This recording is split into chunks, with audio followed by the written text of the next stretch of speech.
夜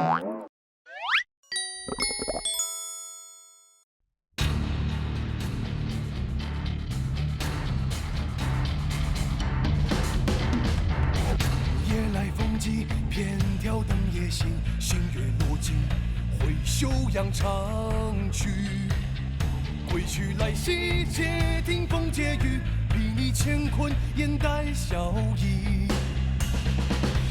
方圆千里，哪有清净地？望断归路，图一世清晰。天涯小梦醉，我美人兮，有何所惜，有何所惧？哦，谈笑风生，闲倚怒马，不忘江湖行。潇洒一身红尘，一梦快意天和地。哦，刀光剑影，腥风血雨，残年又是尽，豪气千万里。踏浪而去，下风云，几度春秋，人在江湖行。哦，怒气驱满荆棘，我心意就像光。谈笑风生，闲倚怒马，不忘江湖行。潇洒一身红尘，一梦快意天和地。哦，刀光剑影，腥风血雨，残年又是尽，豪气千万里。随我踏浪而去。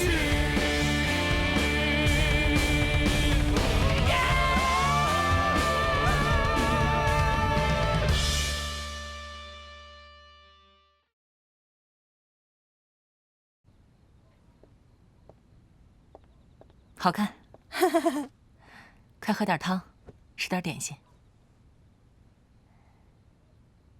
好。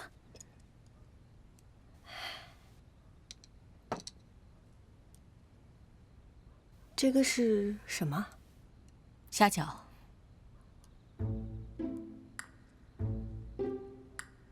合胃口吗？喝，好吃。妹妹是第一次来广州吧？是，之前没来过。那怪不得，我们广州的点心是很好吃的。是啊，那以后姐姐就多带我出去逛逛，带我吃广州的点心哦。好啊。对了，姐姐你是干什么的？我啊，我做一些可有可无的小生意。妹妹，你这么晚不回去，那个华明初不会担心你吗？华明初？就是你昨天喝多了一直提的那个人啊。我提他了吗？我提他什么了？看来你真是喝多了，说什么都不记得了。妹妹平时也不喝酒，是个不胜酒力的人。昨天不得已喝了点酒，不好意思。你这么好的姑娘，你说那个华明初为什么跟你吵架？要不我派人去给他传封信，让他过来接你。不用，千万不要！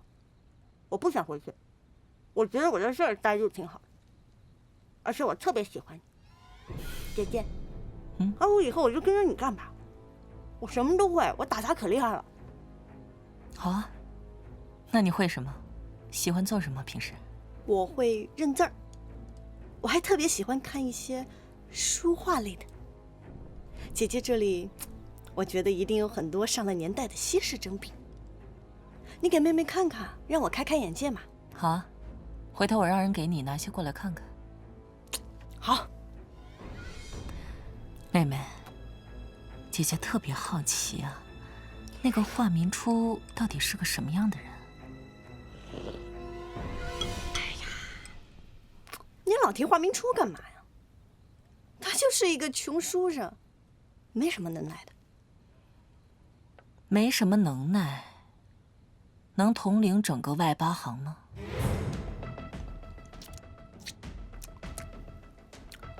做可有可无小生意的人，不也占领着半个广州吗？哼，你是怎么知道我的？那姐姐又是怎么知道华明初带领八行呢？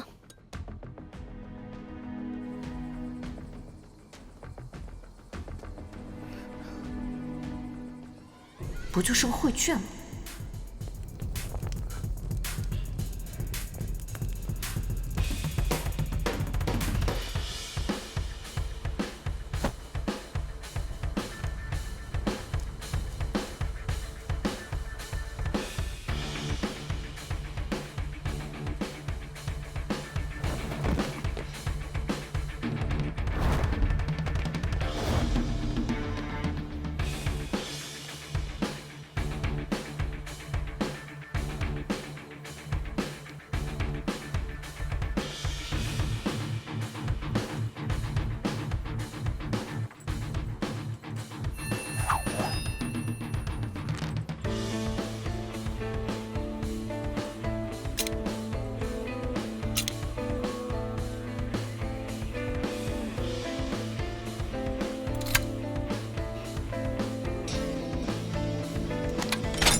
设机关启动了，有人闯进来，去查。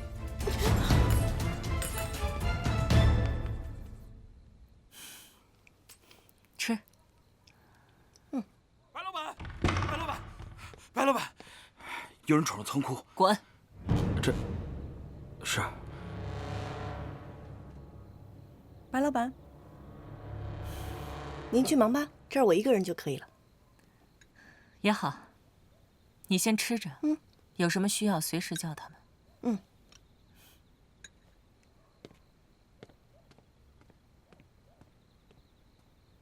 这老李全的地盘挺热闹啊，藏宝阁被人闯了，难不成还有人盯着绘卷？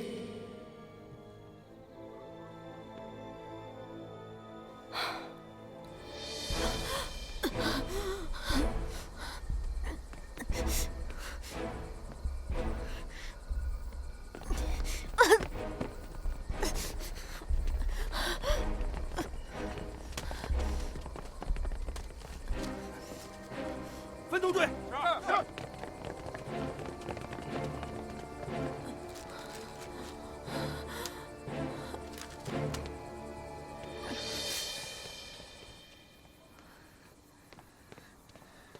人呢？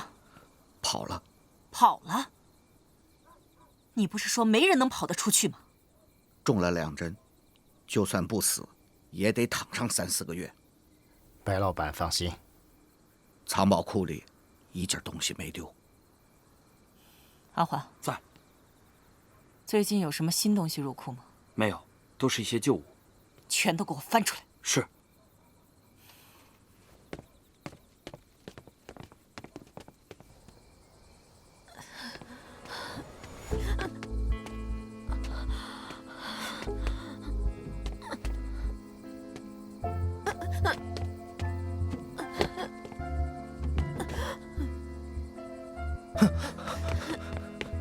花鼓，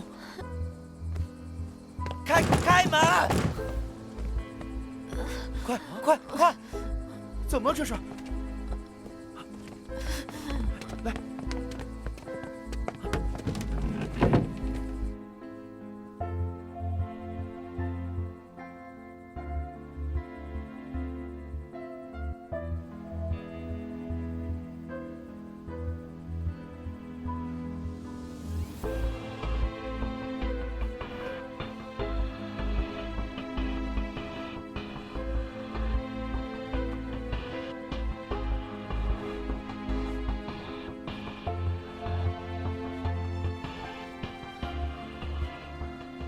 吃卷人，怎么样？钢针不偏不倚，刺中了几个重要的血脉，必须小心拔出来才行。是我考虑不周，他肯定是去老李轩偷绘卷才弄成这样的。不用自责，至少现在没有生命危险。这老李泉的机关这么厉害，是莫刚？什么？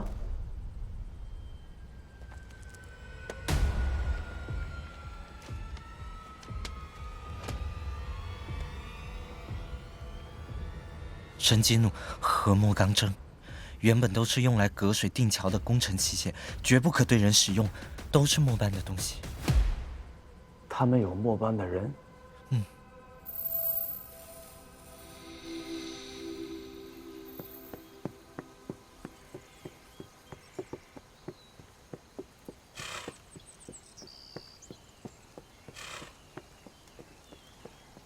明日进广州城，等我传信。华明初，这次我绝对不会放过你。去。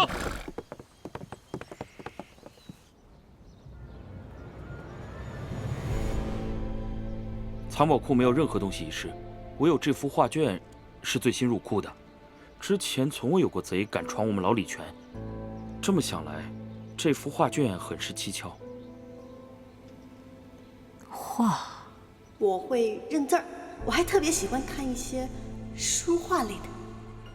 姐姐这里，我觉得一定有很多上了年代的稀世珍品。你给妹妹看看，让我开开眼界嘛。下去。走了。貌似来道话，看来这幅画的作用不小啊。既然画不寻常，那这贼是大有来历呀。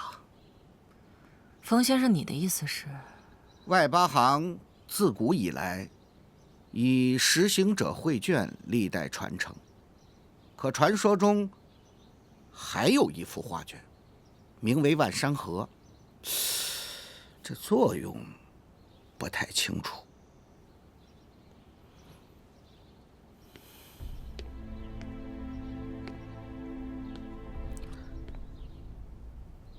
可说不定这幅画能成为我们的重要筹码。你有计划了？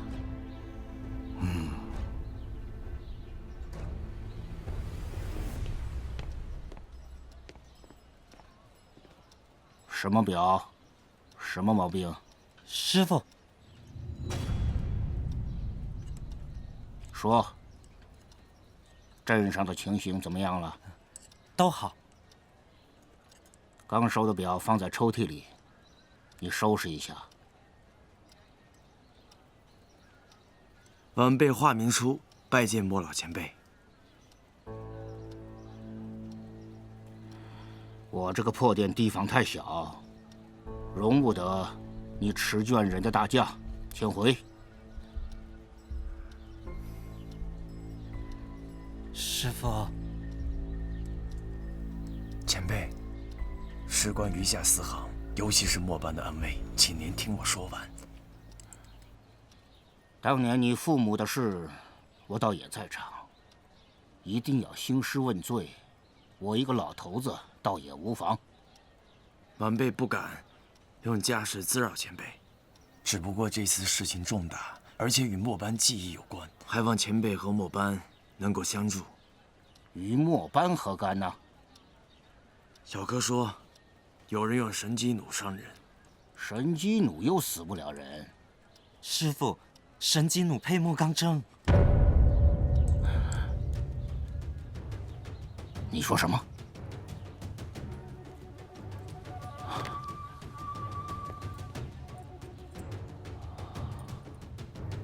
这根针是我一个好友去老李泉时被刺中的。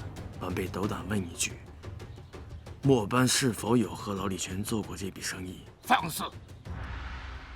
末班向来恪守兼爱非攻的准则。神机弩虽不是什么机密，但图纸从来没有外放过。那莫刚呢？小柯说过，莫刚可是末班冶金的至高工艺。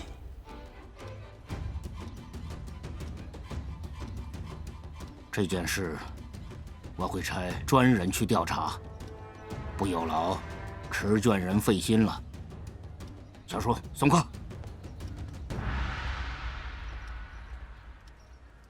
如果查出了什么结果，麻烦前辈知会一声。晚辈告辞。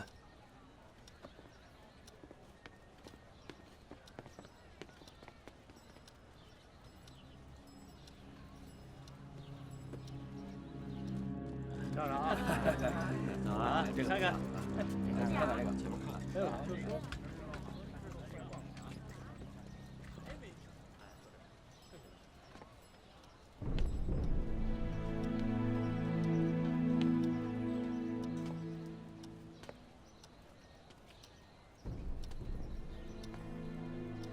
还在生气呀？都多少年了？前辈不声不响就把小叔送到日本去了，就为了保护这么一个人？什么叫做这么一个人呢？他可是咱们的持卷人。你说我这眼光厉不厉害啊？你耽误了我培养小叔的最好的年龄。你怎么就知道柯叔留洋所学比末班本事要来得差呀？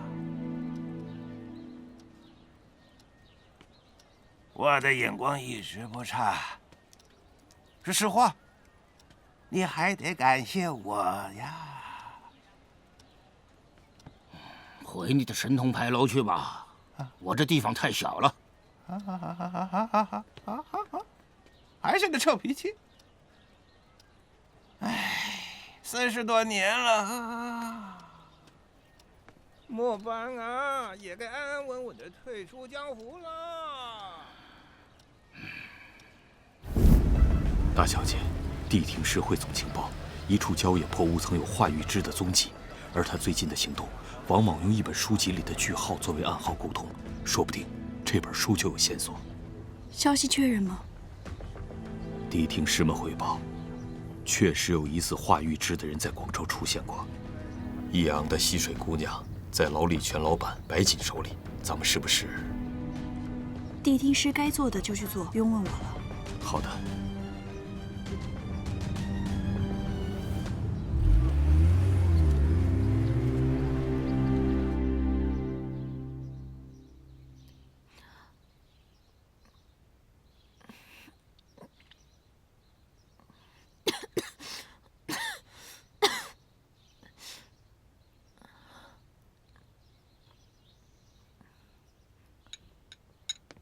阿姑，好点了吗？没事了，不用担心。我跟秀娘商量过了，广州的气候不适合养伤，等你稍微能走动了，就送你回昆明。不是，老大，哎，我真没事。你就不要勉强了。广州这边，秀娘跟启明他们都在，你就别担心了。还有，下回不准擅自行动，这是命令，啊。秀娘，你先好好休息，我们先下去。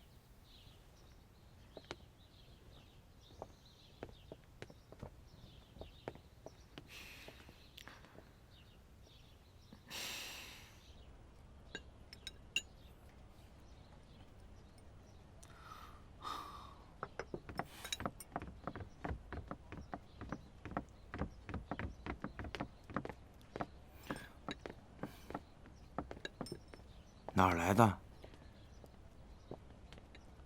老李全派人给你送来的，说是给你的见面礼，还邀你去什么老李全的总部，这分明就是鸿门宴嘛。还有这个，给你的。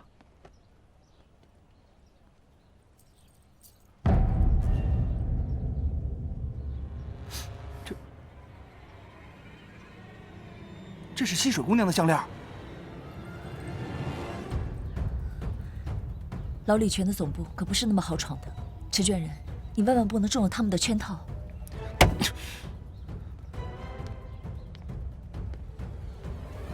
溪水既然被解下项链，说明一定有危险，我得去救他。我和你一起去。不用，我去拖住白锦，你们想办法救人。好。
早闻八行持卷人大名，今日相见，果然名不虚传。白老板在广州也是声名远扬，久仰久仰。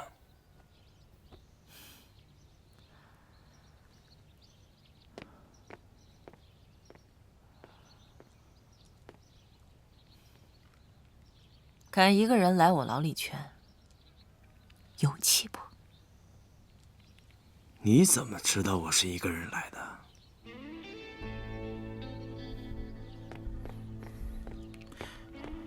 白老板，我们的人留意到堂口周边有暗哨，但人数未知。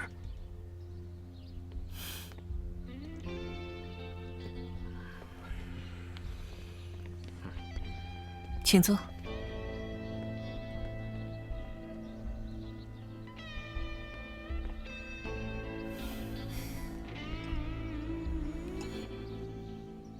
八行在广州算是老面孔，我老李全也在珠江码头谋营生，今后还望跟持卷人多走动走动。广州开埠已久，可以做的生意还有很多。白老板说的不全对，我虽是八行持卷人，但八行也会在我手上陆续解散，变为普通百姓去做正经营生。按照之前的安排，昨天就应该来拜访你，谁知道刚到码头就遇到了些麻烦，被一群小混混给拦了去路。还有这个事情？那以后持卷人如果再遇上什么麻烦，尽管来找我，我白锦一定竭力相助。我知道白老板在广州人多势众，但我们也不是等闲之辈。我不明白您送的这个礼物是什么意思？您要是有什么条件，尽管提。持卷人应该是误会了，我跟这位姑娘一见如故，相谈甚欢。是吗？那我就不绕弯子了。听说八行中的末班技艺超群，所制的武器比枪炮还厉害。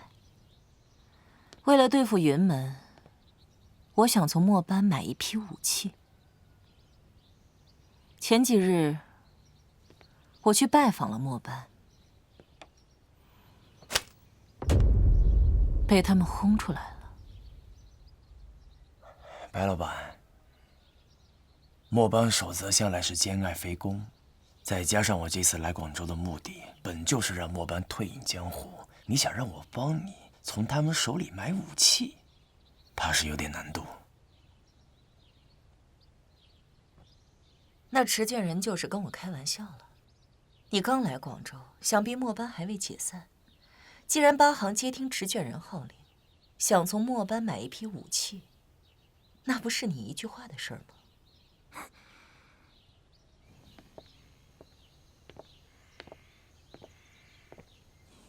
当心脚下。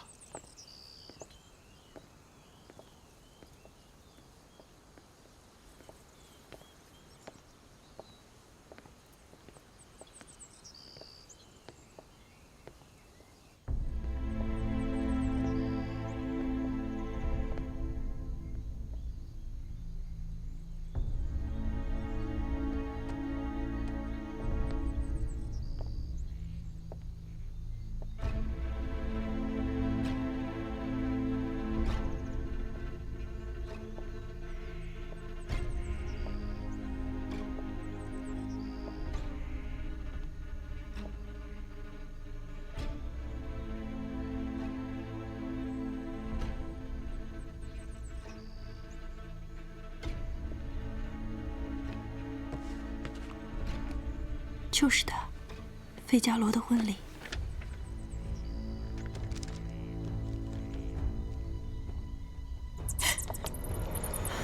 环叔不好，我们快走。好，钟瑶，小姐。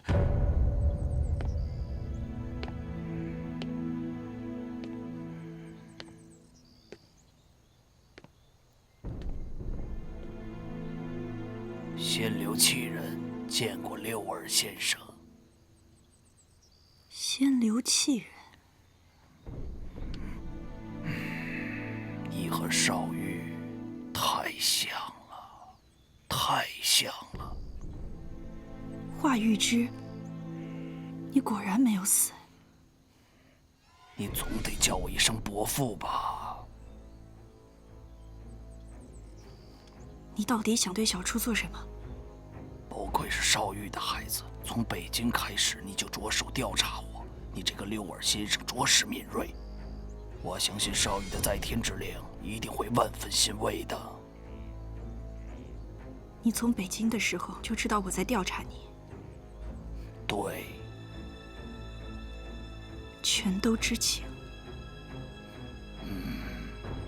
相比之下，你比我更像六儿。我不是无所不知，只是格外关心儿子罢了。我不在乎这些。你是他父亲，你为什么不露面？你为什么不帮他？你打算做什么？那你对他又是什么企图呢？自然是保护。那我相信你应该能够理解我。什么意思？我死了20年，但我始终没有忘记让八行一众退隐江湖的夙愿。我本想暗中看他一天天长大，让他与你结连理，度余生。但没想到，总有人暗中破坏。方远吉，他背后定有主谋，但具体是谁，我就不清楚了。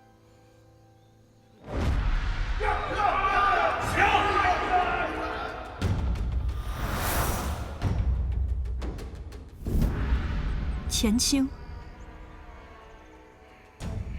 或许吧，我总会查出来的。但是恰恰因为这些事情，我反而明白一个道理，那就是八行破而后立的关键，便是化民初。其实你的想法和当初我交代给八仙前辈的想法是一致的，想让他平稳的生活，但其实这是并不可能的。天降大人，没错，所以我会一直保护着他，见证他的成长。这些我都跟你直言，你总该放心了吧？书中瑶屋里，我有太多问题想问你，否则就这么相信您不大可能。越是这样，我越心安。你问吧。为什么在北京的时候，您不与我，不与小初见面？仙流和谛听本就是八行中最为谨言慎行的。和你见面也是迫不得已，毕竟你都快把我找出来了。那小初呢？我保护小初是真，20年前我没有保护好嫣儿也不假。是我害死了初儿的母亲，现在又是这副丑陋的模样，相见什么的，还是算了吧。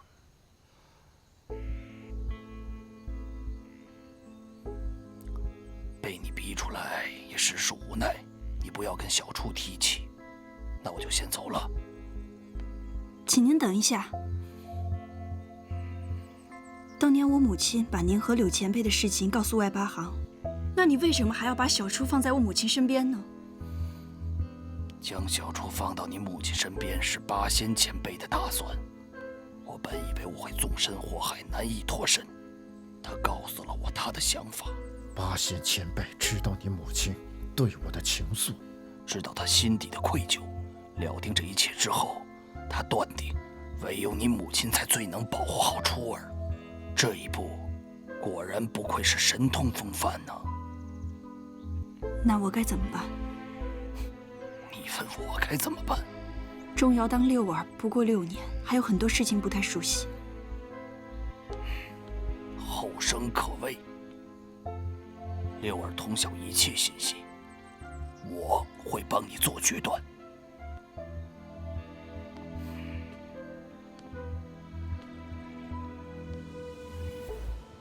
瑶儿，这世间唯有你我2人最能保护好小初。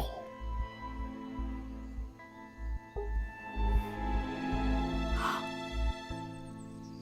瑶儿听伯父的。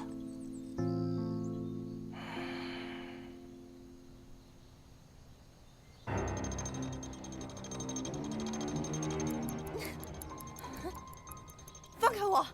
放开我！放开我！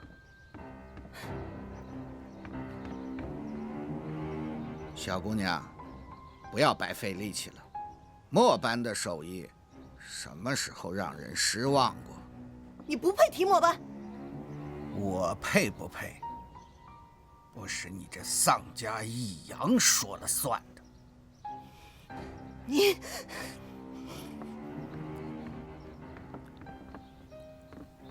白老板，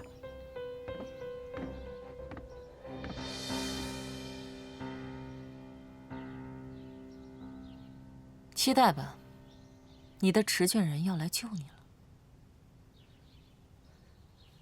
你太看得起我了，我就是个野丫头，你威胁不了持卷人。哼，那你是没看见他为了救你那个着急的样子。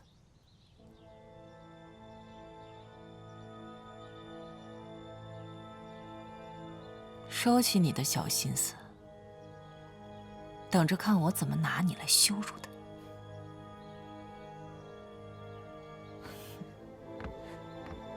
你现在把我锁在这儿，就说明你还没抓到他。去传个信儿，约华民初在流商楼见面。告诉他，他要是不来，就再也见不到这个野丫头了。好说。你个恶婆娘！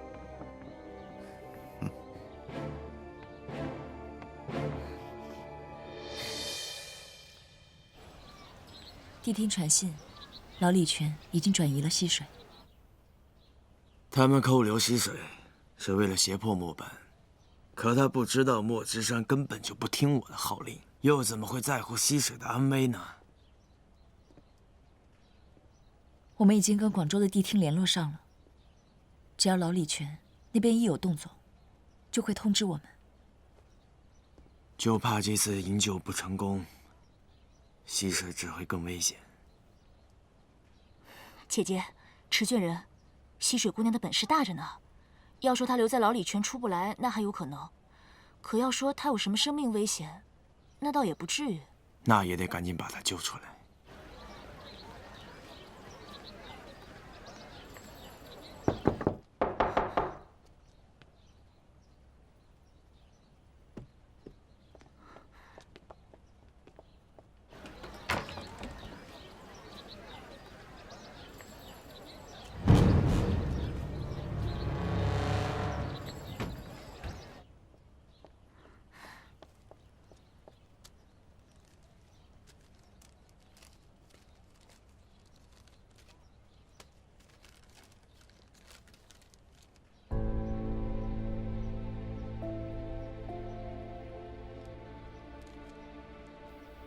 要想他活命，晚上到流商楼，叮嘱柯叔不要让他乱来。好。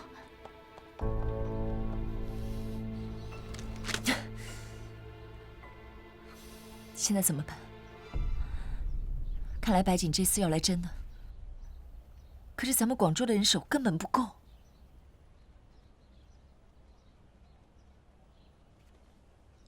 他们人多势众，不能硬拼，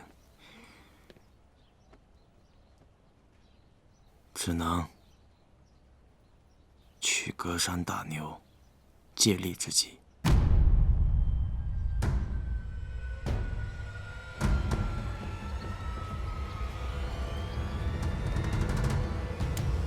哎呦！你这个老家伙怎么来了？我怎么就不能来啊？也是让我帮持卷人的事儿。你真不帮啊？持卷人可是专程来到广州帮末班退出江湖的。他是持卷人，自有办法。那老李全动向颇多，那益阳的小姑娘又被抓了。想起来，也多是因末班而起。你现在啥也不管，这会不会有点过分了？你早一天跟我说这个事情，我还相信。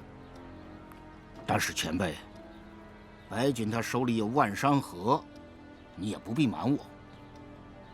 哎呀，你这脑子里除了课书之外，还留意别的事儿了？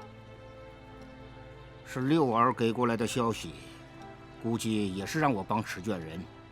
但是江湖上，这些事儿跟末班无关，我就是想帮，也无从入手啊。你也老大不小的了，说到江湖，你真当你末班和江湖没一点瓜葛呀？有什么瓜葛？来我牌楼坐坐。你的意思是？没错，将军百战。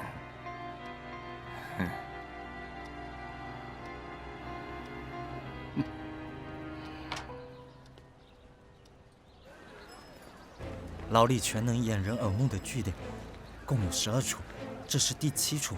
闷热低气压的环境，因此想要找到吸水的关键，在水星身上。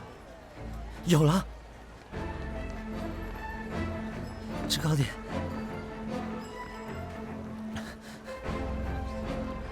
制高点。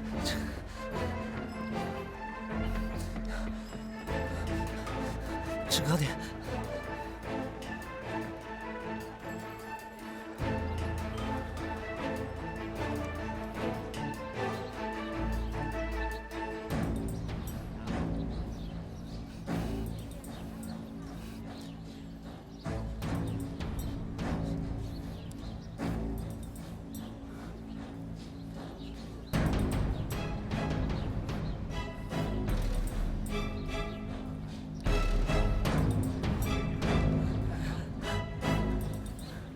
终于找到你了，小家伙。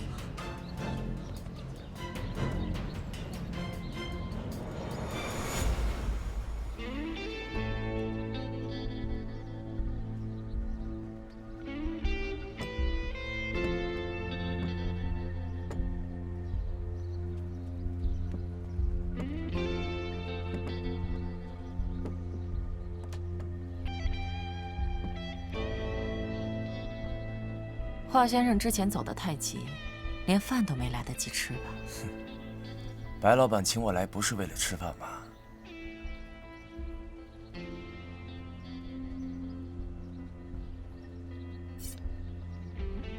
华先生，请。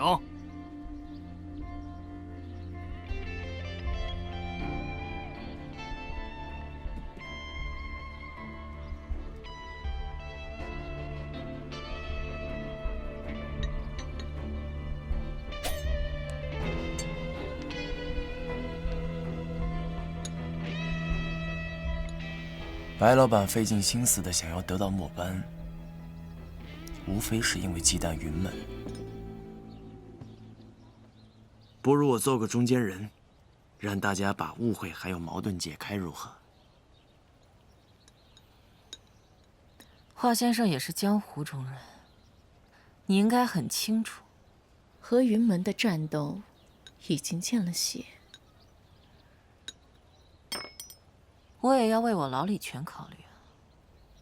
商业斗争根本不涉及枪火，这一点我还是知道的。我白锦只是个做生意的，牢里全也是区区一个商会，哪来的枪火？我在乎的是生财有道。四方不武，何来生财有道？我也希望这广州能早些太平。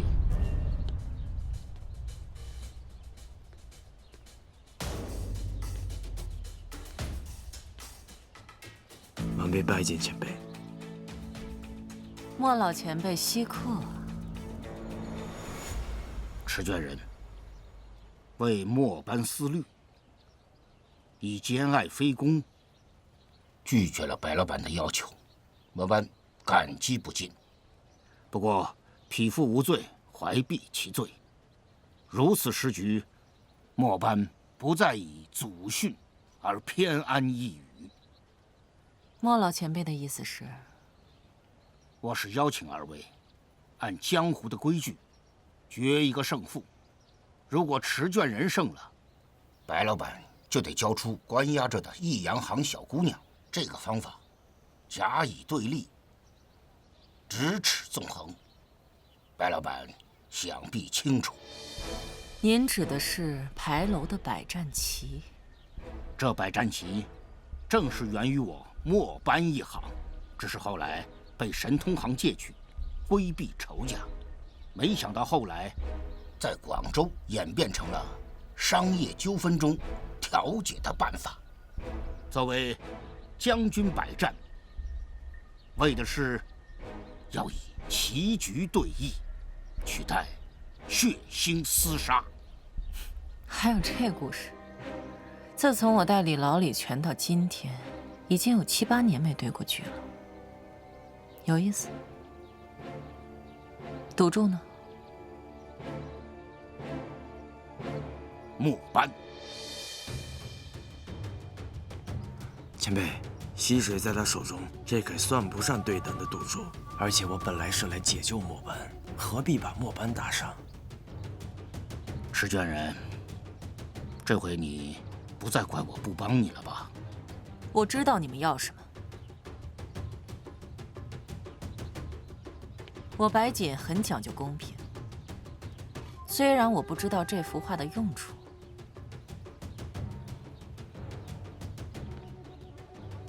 但这注我下定了。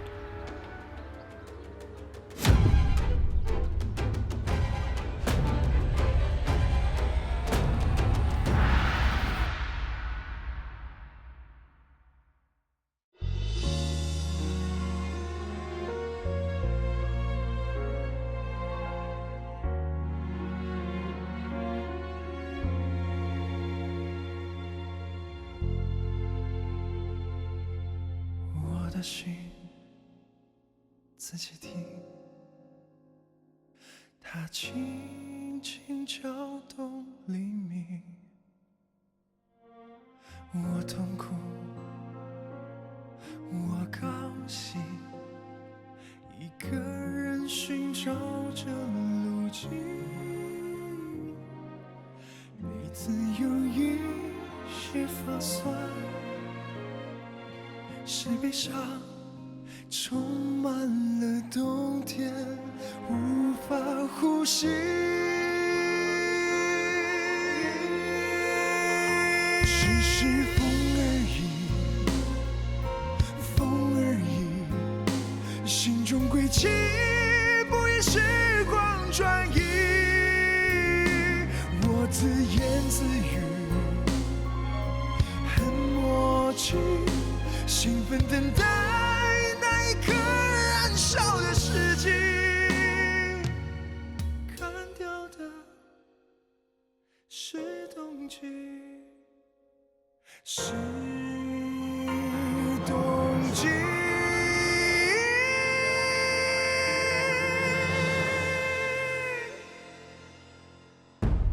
我把梦给你，留给你，独自爬上长夜的悬崖峭壁。我自言自语，问记忆，重拾起那一切发光的诗句，看掉这漫长冬季长出的是